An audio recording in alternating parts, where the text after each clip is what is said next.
काल राष्ट्रवादीच्या मुखपत्रामध्ये किंवा त्याच्या मासिकामध्ये प्रदेशाध्यक्ष शशिकांत शिंदेंनी जी भूमिका मांडली त्यात ते असं म्हणतात की दोन्ही राष्ट्रवादींचं विलिनीकरण होणार होतं आणि अजितदादा या विलिनीकरणाचे किंवा त्या पक्षाचे प्रमुख किंवा सूत्र त्यांच्या हाती असणार.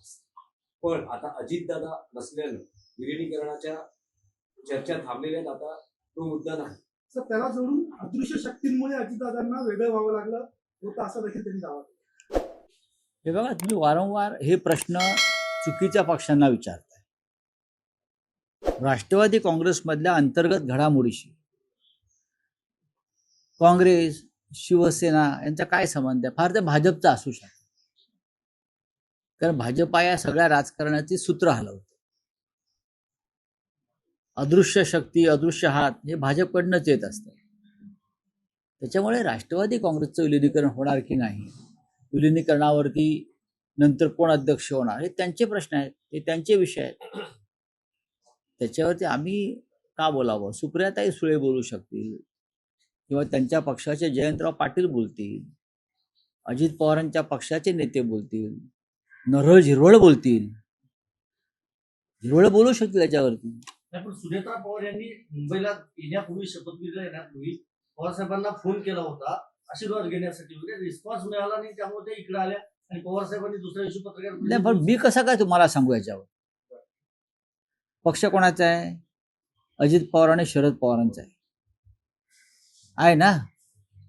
आम्ही का बोलावं आणि कशा करता बोलावं आणि त्यातून महाराष्ट्राला काय मिळणार, जनतेला काय मिळणार? काही मिळणार नाही.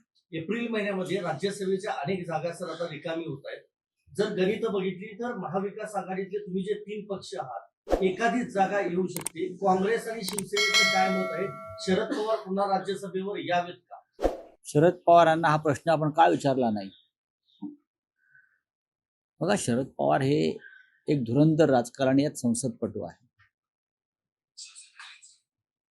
3 पक्ष मिळून एक जागा जाईल आणि 3ही पक्षांचे लोक निवृत्त होत आहेत. राष्ट्रवादी काँग्रेसतर्फे शरद पवार आणि फौजिया खान निवृत्त होत आहेत. काँग्रेसकडून रजनीताई पाटील निवृत्त होत आहेत. शिवसेनेकडून प्रियांका चतुर्वेदी निवृत्त होत आहेत. आम्ही 3 पक्ष एकत्र बसू आणि निर्णय घेऊ.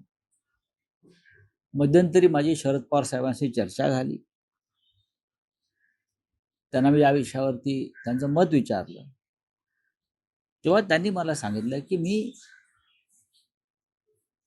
राज्यसभेसाठी ही निवडणूक पुन्हा लढवणार आहे, हे त्यांनी मला सांगितलं. आता या 3 पक्षामध्ये चर्चा करू. शरद पवार हे ज्येष्ठ नेते आहेत, 60 वर्षापेक्षा जास्त काळ त्यांना संसदीय कार्याचा अनुभव आहे.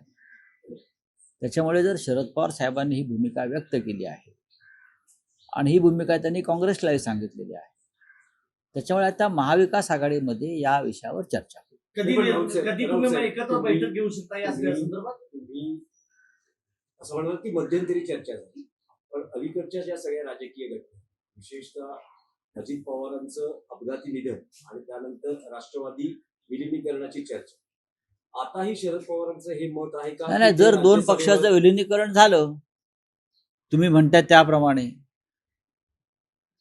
तर पाहावं लागेल. मग निर्णय, मग त्यानंतर भूमिका बदलू शकतात. विलिनीकरण झालं, पण मला विलिनीकरण होईल असं वाटत झालं तर आनंद आहे. शरद पवारांना 45-50 मतं ही त्यांची स्वतःची होतील. कदाचित त्या काय निर्णय होतील 2 विलिनीकरण झाल्यावर नेत्यांचे मी सांगू शकत नाही. पण महाविकास आघाडीकडे आत्ता या क्षणी एक उमेदवार पाठवण्याइतकी संख्याबळ आहे.